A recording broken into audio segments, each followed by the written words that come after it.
Hello, నేను మీ CS రావు. జగన్ చెప్తే చేస్తాడు అంతే. ఇది వైఎస్ఆర్ కాంగ్రెస్ పార్టీ కరుడుగట్టినటువంటి కార్యకర్తలు నమ్మేటువంటి మాట. కానీ జగన్మోహన్ రెడ్డి చెప్పాడంటే చెయ్యడు అనేది 2019లో ఆయన ఇచ్చినటువంటి హామీలను పరిశీలిస్తే అర్థమవుతుంది. ఏంటి ఆ హామీలు? 134 హామీలు ఇచ్చారు ఆయన. అవన్నిటిని కూడా చెయ్యలేదు అనేది ఇప్పుడు వైరల్ అవుతుంది సోషల్ మీడియాలో. అవేంటి అనేది ఒకసారి చూద్దాం. సో ఇక్కడ సిపిఎస్ రద్దు, ఇది ఉద్యోగులకు ఇచ్చినటువంటి హామీ. 15 రోజుల్లో నేను చేసేస్తానన్నా, అదేం పెద్ద పని కాదన్నారు. కానీ సిపిఎస్ రద్దు మాత్రం చేయలేకపోయారు. ఇప్పటికి కూడా ప్రత్యేక హోదా మెడలు వంచి తీసుకొస్తానని చెప్పి అన్నారు, కేంద్రం మెడలు వంచి. కానీ మెడలు వంచడం కాదు, ఇప్పుడు ఢిల్లీకి పోయి ఆయన మోకారు వెళ్తున్నారు అనేది ఆయన చెల్లెలే చెప్తూ ఉన్నారు. మద్య నిషేధం, ఇది మహిళలందరూ నమ్మారు. మహిళల్ని నిట్టనిలున ముంచేశారు జగన్మోహన్ రెడ్డి. ఆయనే ఇప్పుడు మద్యం అమ్ముతూ ఉన్నాడు. మద్యం ఆదాయంతో ఇప్పుడు ప్రభుత్వాన్ని రన్ చేస్తున్నాడు. ఇక 30 లక్షల ఇళ్ల నిర్మాణం, ఎక్కడా కూడా ఇళ్ల నిర్మాణం జరగలేదు. గత ప్రభుత్వం చేసినటువంటి ఇళ్ల నిర్మాణాలను కూడా ఆపేశారు. ఇక 2,30,000 ఉద్యోగాల భర్తీ, అసలు భర్తీ అనేది 2,30,000 ఉద్యోగాల భర్తీ అనేది మర్చిపోయారు ఎప్పుడు. ఇక ప్రతి ఊర్లో మినరల్ వాటర్ ప్లాంటు, అసలు వాటర్ లేక చాలా గ్రామాలు ఉన్నాయి. వికలాంగుల పెన్షన్ 3,000, ఇది చేయలేదు. 45 ఏళ్ళు దాటితే పెన్షను, 45 ఏళ్ళు దాటిన వాళ్ళందరికీ ఇస్తా అన్నాడు. కానీ ఆయన మంది ఎస్సీ ఎస్టీ బీసీలకి ఇస్తా ఉన్నారు, అది ఇవ్వలేదు. మెగా డిఎస్సి, ఇది అసలు చెప్పినట్టు కూడా గుర్తులేదు జగన్మోహన్ రెడ్డికి. ఇక ప్రతి ఏడాది జాబ్ క్యాలెండర్, ఈ క్యాలెండర్ ఏదో పోయింది కానీ అసలు దాని మీద సెటైర్లు వేస్తున్నారు ఇప్పుడు. ఎవరు? చర్మలనే వేస్తున్నారు. ఇక అమ్మఒడి ఎంతమంది పిల్లలు ఉన్నా కానీ ఇస్తా ఉన్నారు. కానీ అమ్మఒడి దానికి పరిమితులు పెట్టేశారు. ఎన్ని లక్షలైనా ఉచిత వైద్యం అనేది ఎన్ని లక్షలైనా అన్నారు, దానికి కూడా భారీ క్రెడిట్స్ పెట్టారు. జబ్బు చేసిన వ్యక్తి ఇంట్లో రెస్ట్ తీసుకుంటే ఆర్థిక సహాయం. సో అప్పుడు చెప్పినటువంటి హామీలు ఇవన్నీ కూడా. కార్పొరేట్ హాస్పిటల్స్కి ధీటుగా ప్రభుత్వ హాస్పిటల్స్ ఉన్నాయా? ఒకసారి ఆలోచించుకోవాలి. ఆయన చెప్పిన అంటే జగన్మోహన్ రెడ్డి చెప్పాడని అంటే ఖచ్చితంగా చేయడం అనేటువంటి దానికి ఇవన్నీ ఉదాహరణ. డ్వాక్రా రుణాలు మొత్తం మాఫీ చేసినా అనేది డ్వాక్రా వాళ్ళు తెలుసుకోవాలి. ఇక ఒక్కో డ్వాక్రా మహిళలకు 50,000 లాభం అన్నారు. లాభం వస్తుందా? సన్న బియ్యం పంపిణీ, అసలు బియ్యమే చక్కగా సరఫరా కావట్లేదు, పురుగులు పట్టినటువంటి బియ్యం సరఫరా చేస్తుంది. ఎన్నికల నాటికి ఉన్న రుణాలు మాఫీ జరగలేదు. ప్రతి మండలంలో వృద్ధాశ్రమం, అసలు అది మర్చిపోయారు. పెన్షన్ ఇస్తున్నాను కాబట్టి ఇంకేం అవసరం లేదు అనుకున్నారు. ప్రతి నియోజకవర్గంలో కోల్డ్ స్టోరేజీ, ఆ కోల్డ్ స్టోరేజీలు ఏమేమి కానీ ఆయన చెప్పినటువంటి మాట మాత్రం కోల్డ్ స్టోరేజ్లో పడిపోయింది. ఇక రైతుల కోసం పగటిపూట 9 గంటల విద్యుత్తు, ఇది 3 ఫేజ్ అయితే ఇవ్వట్లేదు. ఇక 10 రోజుల్లో వ్యవసాయ విద్యుత్ కనెక్షన్ కావాలంటే లంచాలు ఎంత అడుగుతున్నారో గ్రౌండ్ లెవెల్లో పోతే తెలిసింది జగన్మోహన్ రెడ్డికి. నగరంలో టెక్స్టైల్ పార్కు, సో రోజాకే తెలియాలి. ఇక 4,000 కోట్లతో ప్రకృతి విపత్తుల నిధి. ప్రకృతి విపత్తులు వస్తే అసలు జగన్మోహన్ రెడ్డి ఆకాశ మార్గంలో వెళ్ళటం తప్పితే ఏం లేదు. ఈ మధ్యకాలంలో ఆయన ఆకాశ మార్గంలో మొత్తం నిండిపోయింది చూసి వెళ్ళిపోయారు. సో 3,000 కోట్లతో ధరల స్థిరీకరణ నిధి, సో అది లేదు. గిట్టుబాటు ధర గ్యారంటీ, అది కేంద్ర ప్రభుత్వం పరిధిలో ఉందంటారు ఇప్పుడు కానీ అడిగితే. ఉచితంగా బోర్లు, అసలు బోర్లు ఇప్పుడు వేయడానికి కూడా లేకుండా ఇప్పుడు కొన్ని ఆల్రెడీ బోర్లు పెడితే మీటర్లు బిగిస్తామని చెబుతున్నారు. ఇక కౌలు రైతులకు రైతు భరోసా, ఈ రైతు భరోసా వేస్తున్నారు. కేంద్ర ప్రభుత్వం వేసిన దాన్ని ఈయన ఖాతాలో వేసుకుంటున్నారు. ప్రతి రైతుకి 12,500, మరి అది మర్చిపోయినట్టున్నారు. పోలవరం పూర్తి చేస్తాం, ఇందుకన్నా పెద్ద జోకు లేదు. వెలుగొండ పూర్తి చేస్తాం, ఉత్తిత్తి వెలుగొండ ప్రారంభోత్సవం చేశాడు. తర్వాత గుండ్రవెల పూర్తి చేస్తాం, అసలు దాని పేరే మర్చిపోయినట్టున్నారు. రామతీర్థం పూర్తి చేస్తాం, ఇది మర్చిపోయారు. గుడ్లకమ్మ పూర్తి చేస్తాం, అసలు ఇవన్నీ పేర్లు గుర్తుండే లేవు జగన్మోహన్ రెడ్డికి. రాజోల్ ప్రాజెక్టును పూర్తి చేస్తాం, సోమశిల కాలువను పూర్తి చేస్తాం, రాళ్లపాడు ప్రాజెక్టు పూర్తి చేస్తాం, కుందు నదిపై లిఫ్ట్ ఏర్పాటు, సోమశిల ఎత్తిపోతల 2 ఏళ్లలో పూర్తి, వెలుగొండ ప్రాజెక్టు 2 ఏళ్లలో పూర్తి. ఇవన్నీ ఆయన 2019లో ఇచ్చినటువంటి హామీలు. ఏది అడిగినా కానీ ఆయన ఓకే చెప్పాడు 2019లో. సో రామాయపట్నం పోర్టు పూర్తి చేస్తాం, కేంద్ర ప్రభుత్వం పరిధిలో ఉండేది, ఈయన పూర్తి చేస్తామని చెప్పారు, జనాలు నమ్మారు. సో ప్రతి నియోజకవర్గంలోనూ డి అడిక్షన్ సెంటర్ ఏర్పాటు. ఎందుకు? ఇప్పుడు ఆల్రెడీ కల్తీ మద్యం దాగి చనిపోయిన వాళ్ళు చాలామంది ఉన్నారు. ఈయన డి అడిక్షన్ సెంటర్ పెడతారంట. సో ప్రతి ఇంటికి రక్షిత మంచినీరు, ఎందుకన్నా పెద్ద జోకు లేదు. ఇంటి నిర్మాణం మీద పావుల వడ్డీకే రుణం. బ్యాంకర్లు అసలు ముందు గవర్నమెంట్గా ఇవ్వకపోతుంటే వాళ్ళు ఏం చేస్తున్నారో మనం చూస్తున్నాం. ఇంకా ఇంటికి ఏమి ఇప్పిస్తాడు మామూలు వాళ్ళకి. పేదలకు ఇళ్లకు 3 లక్షల మాఫీ, సో వీళ్ళందరూ బ్యాంకులకు వెళ్ళి బ్యాంకులు ఫైన్లు వేస్తుంటే అల్లాడిపోతున్నారు. చదువులకు అయ్యే ఖర్చు పూర్తిగా భరిస్తాం, ఎవరో కొంతమందికి ఇచ్చి మేమందరికి ఇచ్చామని చెప్తున్నారు. ఇక పెట్రోల్ డీజిల్ ఛార్జీలు తగ్గిస్తాం. భారతదేశంలో ఏ రాష్ట్రంలో పెట్రోల్ డీజిల్ ఎక్కువ ఉన్నాయంటే అది ఆంధ్రప్రదేశ్లో ఉన్నాయి. అది ఆయన చేసింది. ఇప్పుడు కరెంటు ఛార్జీలు తగ్గిస్తాం. దాదాపు 9 సార్లు కరెంట్ ఛార్జీలు పెంచారు ఆయన. 9 సార్లు కరెంట్ ఛార్జీలు తగ్గిస్తామని చెప్పి 2019 నుంచి ఇప్పటి వరకు 9 సార్లు పెంచాడు జగన్మోహన్ రెడ్డి. బస్ ఛార్జీలు తగ్గిస్తాం. బస్ ఛార్జీలు వాళ్ళ ఇష్టం, ఎన్నిసార్లు పెంచారో తెలుసు. ఇక అవుట్సోర్సింగ్ ఉద్యోగ భద్రత, ఉద్యోగులకి వాళ్ళకి ఇవ్వాల్సినవి ఇంతవరకు ఇవ్వలేదు, వాళ్ళకి భద్రత కల్పిస్తారంట. ఇక కాంట్రాక్ట్ ఉద్యోగులకు ఉద్యోగ భద్రత, వాళ్ళు ఆల్రెడీ రోడ్డు మీద పడి రోడ్లో ధర్నాలు చేయడానికి కూడా లేకుండా చేశారు. సో వైద్య మిత్రులకు ఉద్యోగ భద్రత, ఏఎన్ఎంలో ఉద్యోగాలు రెగ్యులరైజు, ఎందుకంటే పెద్ద జోకు లేదు. బ్రాహ్మణ కార్పొరేషన్కి ఏడాదికి 1000 కోట్లు కేటాయిస్తాం. ఇప్పుడు బ్రాహ్మణ కార్పొరేషన్ చైర్మన్ అడిగితే చెప్తారు అది ఎంత కేటాయించారు అనేది. కాపుల కోసం ఏడాదికి 2000 కోట్లు ఇస్తాం. ఇవన్నీ ప్రకటనలకే. కానీ ఆయన ఖాతాలో కాపు కార్పొరేషన్, బ్రాహ్మణ కార్పొరేషన్ ఇట్లాంటివి పెట్టి వాళ్ళకు శాలరీ తప్ప ఆ కార్పొరేషన్ నిధులు లేవు. ఆ కార్పొరేషన్ తాకట్టు పెట్టి రుణాలు తీసుకొచ్చుకుంటున్నాడు రాష్ట్రం నడపడానికి. 2000 కోట్లతో యాదవ్ కార్పొరేషను, బీసీలకు ఏడాదికి 15,000 కోట్లు, అంటే బీసీ కార్పొరేషన్, ఎస్టీ కార్పొరేషన్ ఇవన్నింటినీ ఆల్మోస్ట్ క్లోజ్ చేసేసారు. వాటి బదులు ఆ కార్పొరేషన్ ఏర్పాటు చేసి కార్పొరేషన్ చైర్మన్ పదవులు ఇచ్చి వాళ్ళ శాలరీస్ ఇస్తూ ఇవన్నీ కట్ చేసేసారు. బీసీలకు ఏడాదికి 15,000 కోట్లు అన్నారు, ఎక్కడ కనపడవు మనకి. దూదేకుల ఫెడరేషన్ ఏడాదికి 40 కోట్లు, ఎక్కడ కనపడదు. ప్రభుత్వ ఉద్యోగులకు పిఆర్సీ, ప్రభుత్వ ఉద్యోగులను అడగాలి ఈ మాట, పిఆర్సీ వేశారా అని. అసలు జగన్మోహన్ రెడ్డి గురించి మామూలుగా చెప్తారు ప్రభుత్వ ఉద్యోగులు. ఇరిగేషన్ ప్రాజెక్టుల పూర్తికి అధిక నిధులు, అసలు ఇరిగేషన్ ప్రాజెక్ట్ నిధులు ఎక్కడ ఉన్నాయి? అసలు ప్రభుత్వం నడపడానికే లేవు, ఇరిగేషన్ ప్రాజెక్టు నిధులు ఎక్కడ వస్తాయి? చెరువుల నిర్మాణం చేపడతాం, చెరువులను ఆక్రమించుకుంటున్నారు, నిర్మాణం తర్వాత సంగతి. అర్చకులకు ఇళ్ల నిర్మాణం, అసలు అర్చకులను ఏం చేశారో మన అన్నవరం టెంపుల్ వాళ్ళని అడిగితే చెప్తారు, కాంట్రాక్ట్కి ఇచ్చేస్తున్నారు అర్చకులను కూడా విచిత్రంగా. అర్చకులకు 10,000 నుంచి 35,000 ఇస్తాం. సో వాళ్ళని అడిగితే చెప్తారు ఎంత ఇస్తున్నారు అనేది. ఇమాములకు ఇళ్ల స్థలాలు ఇస్తాం. ఇప్పుడు వాళ్ళకు కూడా ఇప్పుడు ఆల్రెడీ ఇమాములు ఇప్పుడు బయటకు వచ్చారు, గౌరవ వేతనం ఇస్తూ ఉన్నారు. మా గౌరవ వేతనం ఏందని ఇళ్ల స్థలాల తర్వాత సంగతి. సో ఇమాం మౌజంలకు 15,000 గౌరవ వేతనం. సో వాళ్ళకి ఇవ్వట్లేదని వాళ్ళు గగ్గోలు పెడుతున్నారు. కాంట్రాక్టులు ఉద్యోగులు, నిరుద్యోగులకు ఇళ్ల స్థలాలు. సో నిరుద్యోగులు ఇళ్ల స్థలాలు ఇచ్చి కాంట్రాక్టులు ఇస్తూ ఉన్నారు. మరి ఏంటో హామీ. జర్నలిస్టులకు ఇళ్ల స్థలాలు. సో జర్నలిస్టులకు ఇళ్ల స్థలాలు అనేది ఎండమావి అనమాట. అది కనిపిస్తుంటుంది దగ్గరగా, ఇచ్చింది లేదు ఇప్పటివరకు ఎవరికి కూడా. కానీ ఆయన హామీ ఇచ్చాడు. ఉద్యోగాల విప్లవం, నిజమే ఉద్యోగాల విప్లవం బాగా వచ్చింది.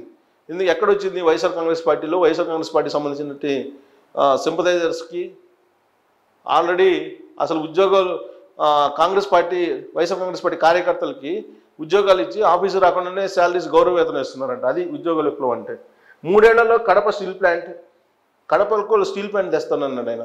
నాకు తెలిసి బ్రాహ్మణి స్టీల్స్ ఓపెన్ చేశారు అప్పుడు రాజశేఖర రెడ్డి బతికున్న రోజుల్లో.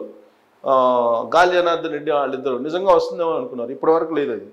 వాల్మీకులను ఎస్టీ జాబితాలో చేరుస్తాం, రిజర్వేషన్లు మా పరిధిలో లేదంటారు ఇప్పుడు చెప్తే. ఉద్యోగుల హెల్త్ కార్డులు, ఇది పెద్ద జోకు, అసలు డబ్బులే లేవు అని చెప్పి వాళ్ళు గగ్గోలు పెడుతున్నారు. నామినేషన్ పనుల్లో ఎస్టీ బీసీ మైనార్టీలకు 50%. సో ఆల్రెడీ పెద్దిరెడ్డి ఏం చేస్తున్నాడో చెప్పారు ఈ మధ్యకాలంలో. ఎస్సీ బీసీ ఎమ్మెల్యేలు వచ్చి ప్రమాద బీమా 10 లక్షలు, గొర్రెలు మేకలు చనిపోతే 6,000 పరిహారం, పేదలకు నెలకు 200 యూనిట్లు ఉచిత విద్యుత్తు. సో ఇది పెద్ద జోక్, ఇది 200 యూనిట్లు ఉచితం అని. ఎందుకంటే బిల్లుల్లో వీళ్ళు ట్రూ అప్ ఛార్జీలు అని చెప్పి ఇష్టానుసారంగా వేసుకొని కొన్ని 100 కోట్లు రాబట్టారు ప్రజల నుంచి. ఎస్సీ వర్గీకరణపై చట్టబద్ధంగా వెళ్తాం, దాని గురించి మాట్లాడట్లా. అదేమంటే దాని కేంద్ర పరిధిలో అంటారు. నాపరాయ పరిశ్రమకు విద్యుత్ ఛార్జీలు యూనిట్కి ₹3.70 తగ్గింపు, అది హామీ వరకే. ఇక రజకులను ఎస్సీలుగా గుర్తిస్తాం. ఇప్పుడు అడిగితే కనుక ఇది నా పరిధిలో లేదంటారు. టమాటా జ్యూస్ పరిశ్రమ ఏర్పాటు, జ్యూస్ చేశారు, ఏపీని జ్యూస్ చేశారు టమాటో జ్యూస్ తర్వాత. జర్నలిస్టులకు పెన్షన్ అంశాన్ని పరిశీలిస్తాం. సో ఇస్తాననే లేదు, పరిశీలిస్తామని ఏం చేస్తారు? పరిశీలిస్తున్నాం అని చెప్తారు ఇప్పుడు. సో ప్రైవేట్ టీచర్ల కోసం ప్రత్యేక చట్టం.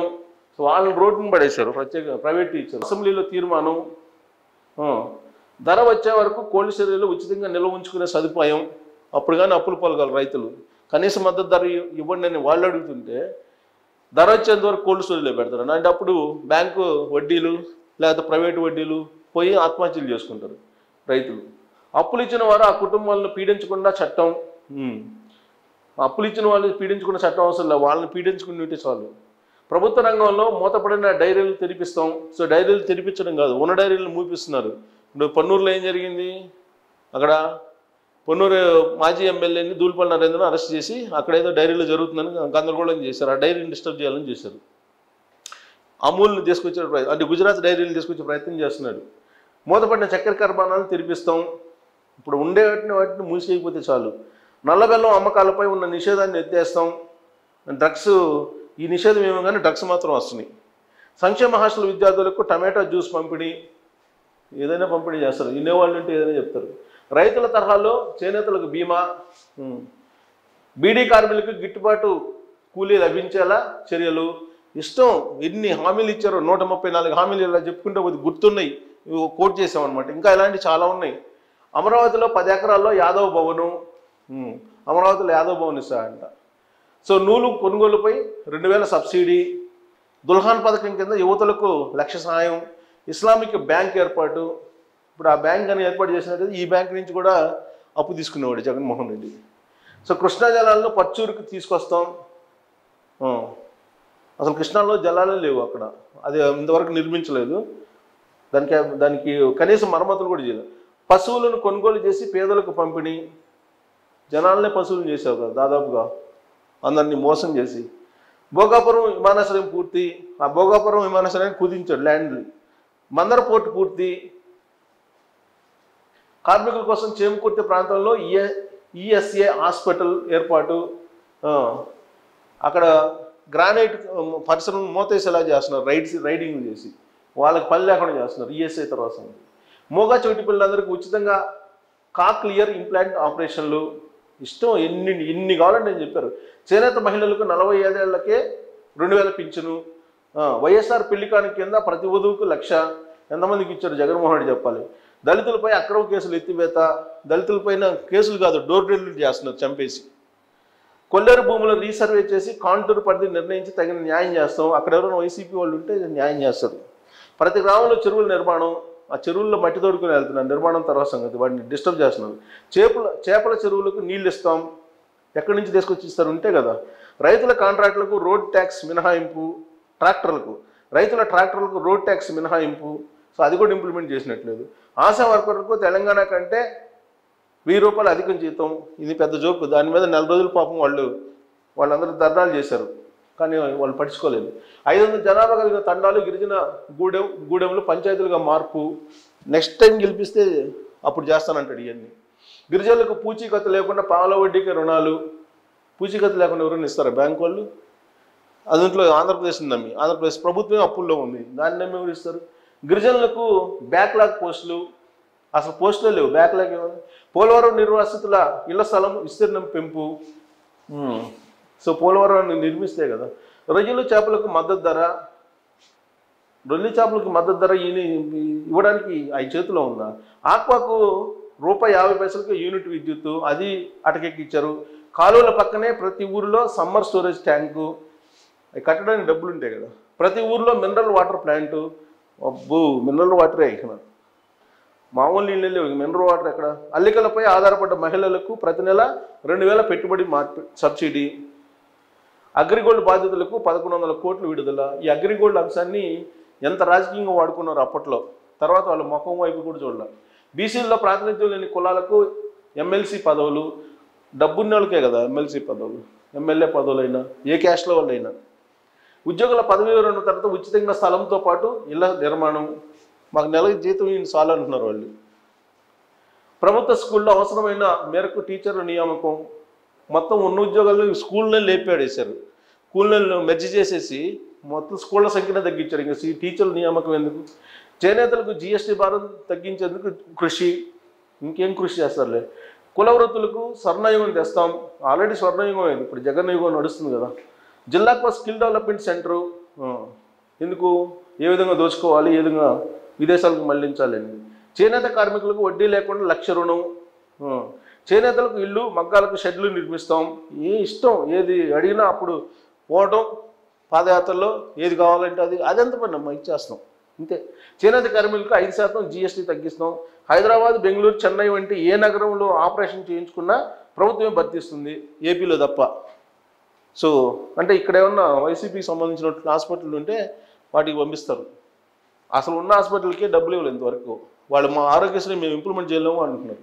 ఆక్వా పార్కు, ఆక్వా రైతులకు ఉచిత కరెంటు సాధ్యమని అసలు ఎందుకు ఇచ్చినట్టు ఆమె? అసలు ఏదీ లేదు, ఏది ఇంప్లిమెంట్ చేయలేము, మనం చేయము అనేది ముందే తెలుసు కాబట్టి అన్నీ ఇచ్చేశారు. చెబుకుర్తి గ్రానైట్ పాలిషింగ్ యూనిట్లకు రాయల్టీ 40% తగ్గిస్తాం. వాటన్నిటిని ఎత్తేసే పరిస్థితి తీసుకొచ్చారు. ఇప్పుడు గ్రానైట్ పాలిషింగ్ యూనిట్కు ₹7.30 ఉన్న విద్యుత్ ఛార్జీ ₹3.75 తగ్గిస్తాం. ముందు అసలు తగ్గించడం కాదు, మా కంపెనీల జోలికి రాకుండా ఉంటే చాలు బాబు అని చెప్పి గగ్గోలు పెడుతున్నారు వాళ్ళు. సో ఇవి జగన్మోహన్ రెడ్డి 2019 ఎన్నికల సందర్భంగా ఇచ్చినటువంటి హామీలు.